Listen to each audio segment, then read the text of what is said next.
वो कौन सा परिंदा है जो अमन की अलामत समझा जाता है? 5, 4, 3, 2, 1। जवाब है कबूतर। वो कौन सा दरख्त है जिसमें लकड़ी नहीं होती लेकिन उसका फल सबसे ज्यादा खाया जाता है?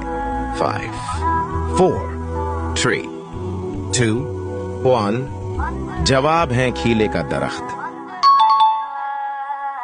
इंसानी जिस्म में कुल कितने हड्डियां होती हैं? 5, 4, 3, 2, 1। जवाब है 206 हड्डियां। काबे में रखे सबसे बड़े बुत का नाम क्या था? 5, 4, 3, 2, 1। जवाब है हबल।